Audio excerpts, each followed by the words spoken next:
প্রিয় দর্শক, আসসালামু আলাইকুম। আপনারা সবাই কেমন আছেন? আশা করছি সবাই অনেক ভালো আছেন। এই যে বন্ধুরা দেখতে পাচ্ছেন আমরা কিভাবে বাড়ির আশেপাশে এই কলাগুলো চাষ করে থাকি। আপনারাও চাইলে কিন্তু এই কলাগুলো চাষ করতে পারেন বন্ধুরা। এই কলার মধ্যে রয়েছে প্রচুর পরিমাণে ভিটামিন বন্ধুরা, যা খেলে বন্ধুরা আপনারা অনেক উপকার পাবেন বন্ধুরা। এই অত্যন্ত উপকারী কলাগুলো কিন্তু আমাদের গ্রামের কৃষকেরাই কিন্তু বাড়ির আশেপাশে চাষ করে থাকে। তো আপনারাও চাইলে কিন্তু এই কলাগুলো চাষ করতে পারেন বন্ধুরা। এই কলা চাষ করেই কিন্তু আমরা লাভবান হচ্ছি।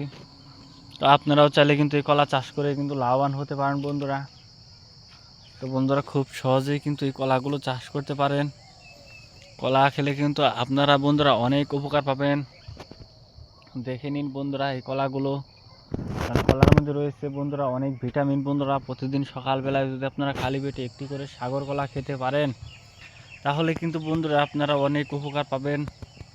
দেখতেই পাচ্ছেন বন্ধুরা এই কলা গাছটি, কারণ এই কলা খেয়ে কিন্তু আমাদের গ্রামের কৃষকেরা কিন্তু লাভবান হচ্ছে। তো আপনারাও চাইলে কিন্তু খুব সহজেই কিন্তু লাভবান হতে পারেন বন্ধুরা। দেখে নিন বন্ধুরা কলা গাছটি। তো কলা আপনারা কিভাবে চাষ করুন বন্ধুরা? অবশ্যই আগে প্রতি জমিতে এই কলার বীজগুলো আপনারা জমিতে রোপণ করবেন, এবং তারপর আপনারা এই কলা গাছগুলো যদি আপনারা খুব সহজে প্রতি জমিতে যদি চারাগুলো যদি রোপণ করেন, তাহলে 1 মাসের মধ্যে আপনাদের কলা গাছে কলা হবে বন্ধুরা। সেই কলাগুলো খেলে বন্ধুরা আপনারা অনেক উপকার পান বন্ধুরা।